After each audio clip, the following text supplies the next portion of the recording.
მოგესალმები, მადლობა თქვენი დროისთვის. Გვითხარით, რაზე ლაპარაკობდით ზურაბიშვილთან და რა ტიპის სამზადისი მიმდინარეობს 31 მარტისთვის. მოგესალმებით პირველ რიგში, მადლობა და მორიგი საინტერესო შეხვედრა იყო, გავცვალეთ აზრები, სამოქალაქო საზოგადოების წარმომადგენლები შევხვდით პრეზიდენტს და ვესაუბროთ იმაზე, თუ როგორ შეიძლება იყოს უკეთესი 31 მარტი, იმიტომ რომ მნიშვნელოვანი დღე არის და მნიშვნელოვანია ყველა დღე, რომელიც პროტესტში არის. ყოველი დღე მნიშვნელოვანია და ეს თარიღი რომ გვაქვს 31 მარტი, მე მგონია რომ იქნება ძალიან სერიოზული გარდატეხის მომენტი. უნდა დავანახოთ მთელ მსოფლიოს და მთელ საქართველოს რომ ვართ ბევრნი, უნდა დავანახოთ რომ ვართ ისევ ერთიანი იმ მიზნების გარშემო, რომელიც დასახული გვაქვს, არის სახელმწიფოს დაბრუნება, საქართველოს დაბრუნება და 50-ზე მეტი 54 რეჟიმის ტყვის განთავისუფლება. ეს არის მთავარი ახლა და ფორმებზე ვისაუბრეთ, სხვადასხვა შესაძლებლობებზე ვისაუბრეთ, რა შეგვიძლია ჩვენ გავაკეთოთ, როგორც სამოქალაქო საზოგადოებას და მე ვფიქრობ, პროცესი კარგად მიდის. ანუ დღეს მთავარი ამოცანა არის, რომ წინ გვიდგას რეჟიმი, ქართული ოცნება და მე ვფიქრობ, რომ ეს რომ კოორდინაცია არის და საუბარი არის, ესეც უკვე ძალიან მნიშვნელოვანია და უკვე ქმედებაში გადაიზრდება. ამიტომ ველოდებით 31-ზე და მუშაობა ამისთან დაკავშირებით და ამის მიმართებაში გრძელდება და გაგრძელდება აუცილებლად. ბადო, ეს არის ინტერაქციული შეხვედრა არის, ანუ თქვენ ხართ თქვენი წინანდებით ამ შეხვედრაზე კონკრეტულად წარმოდგენილი. თქვენი შეთავაზება რა არის? ხო, ამ შემთხვევაში აქტივისტებზე ვიკითხავ, სტუდენტებზე, ახალგაზრდებზე, თქვენ როლს ხშირად უსვამს ხას მეხუთე პრეზიდენტი ამ პროცესში, ითვალისწინებს და ხშირად გისმენთ, ხო? აი გითხარით თქვენი ხედვის შესახებ, რა არის როგორც წესი თქვენი შეთავაზება ამ პროცესში? როგორ შეიძლება იყოს ეს გზა კიდევ უფრო ეფექტური, კიდევ უფრო სწრაფი, არ ვიცი, რაც არის თქვენი წუხილები ამ მიმართულებით?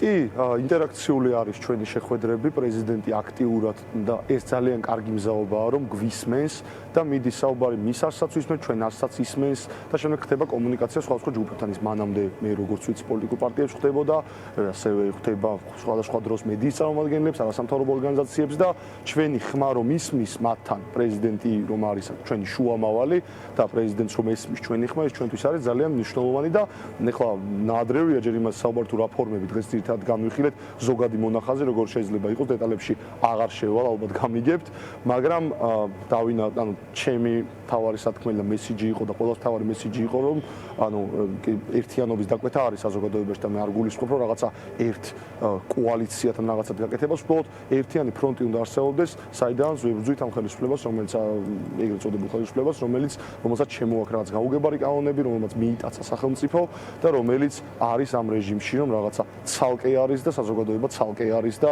რაღაცა ეს პოლარიზება არის უმაღლეს დონეზე აწეული. მე ვფიქრობ, რომ ამ მხარეს, ანუ მე არ უყურებ, რომ პოლარიზება ხალხ შორის არის. ანუ ერთ მხარეს მთელი საქართველო, მეორე მხარეს ეს მცირე ჯგუფი ქართული ოცნების პოლიტიკოსების და მე ვფიქრობ, რომ ეს ერთიანობა და მეტი შინაარსის და მეტი რაღაცა მეტი მზაობის დანახვება მთელი საზოგადოებისთვის, რომ ვართ ერთად, რომ ვიბრძვით ბოლომდე, არის მნიშვნელოვანი და ამაზე იყო დღეს ძირითადად საუბარი, რომ ერთად დგომა და როგორ შეგვიძლია ერთად, ანუ რა შეგვიძლია საკუთარ ჩვენ შევმოწმოთ, მაგალითად, ჩვენ 12 საათის ორგანიზაციას რაღაც შეგვიძლია, სხვა ორგანიზაციებს და აქტივისტებს შეიძლება რაღაც შეეძლოთ და გვინდა რომ ამაში კოორდინაცია და ჩვენ ამის მზაობა გამოვხატეთ და პრეზიდენტისგანაც არის ეს მზაობა. ვადო, ასევე თქვენ თუ რა კითხვები გაქვთ თავად ამ პროცესის მიმართ და აი რა არის ის საკითხები, რასაც კიდევ უფრო მეტი კოორდინაცია დასჭირდება კონკრეტულად. აი ამაზე თუ შეგიძლია ცოტა მეტი კონკრეტიკა, აი ამ საუბრის გათვალისწინებით, ხო, იგივე კითხვა პოლიტიკური პროცესის მიმართ, კიდევ უფრო ეფექტური კოორდინაციის მიმართ, აი ამაზე თუ შეგიძლია რო გითხრა. კი, კითხვები ძალიან ბევრი არის, მით უმეტეს სამოქალაქო საზოგადოებას წარმოვადგენთ და ნუ არ ვიცი და კაბინეტებში რა ხდება და მე ვფიქრობ, კაბინეტებიდან გამოვიდეს ეს პროცესი უნდა იყოს მეტი ხაზგასმა შინაარსზე თან მიმდევრულობაზე, ანუ პოლიტიკოსებისგანაც გვინდა ამას ხედავდეთ და არ გვინდა დაქსაქსულობას ხედავდეთ და რაღაცა ამ პროტესტის პარალელურად ხედავდეთ იმას, როგორ ჭამენ ერთმანეთს და როგორ ლანძღვა მიდის ერთმანეთის პირობითად.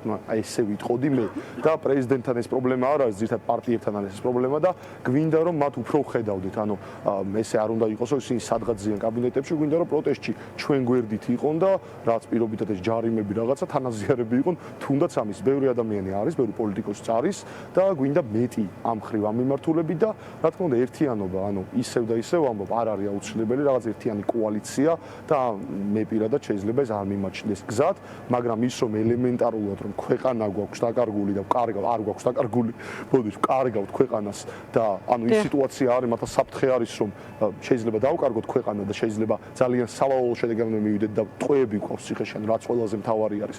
ჩემი აზრით, ამის ფონზე არ უნდა მიდიოდეს ისევ რაღაცა ჩვეულებრივი, ანუ არ უნდა იყოს ისე არ უნდა მოიქცეს ყველა, როგორც იქოს ჩვეულებრივად არის საქმე, უნდა იყოს ბრძოლა, უნდა იყოს მუდმივი მუშაობა ამაზე და შრომა და ბრძოლა არის ახლა გამოსავალი. ანუ არ არის არც ხელების ჩამოყრიზო და ვინც გვეუბნება შეიძლება ეკრანებიდან და შეიძლება რაღაცა უფრო პოლიტიკური პარტიების და პოლიტიკოსების როლით ვინც გვეუბნება რომ ანუ არ უნდა დავნებდეთ, მათაც უნდა გვანახონ რომ არ ნებდებიან და ბოლომდე არიან ჩვენთან ერთად ამ ყველაფერში. ჩვენ ბოლომდე ვაპირებთ ვიყო და ჩვენ რუსთაველის გამზირიდან და ზოგადად პროტესტიდან და პროცესიდან გამარჯვების გარეშე გასვლას არ ვაპირებთ და არ ვაპირებთ რომ ვინმეს რამდენიმე ადამიანს, ანუ როგორც ვთქვი, ქართული საზოგადოება და ქართული ოსტატის რამდენიმე ადამიანს დაუთმოთ ეს ჩვენი ძალიან კარგი და ლამაზი ქვეყანა, რომელშიც ცხოვრებაც გვინდა და გვინდა რომ ვიყოთ აქ და რა ვიცი, მისი გამარჯვებისთვის ვიბრძოლოთ. ეს არის მთავარი.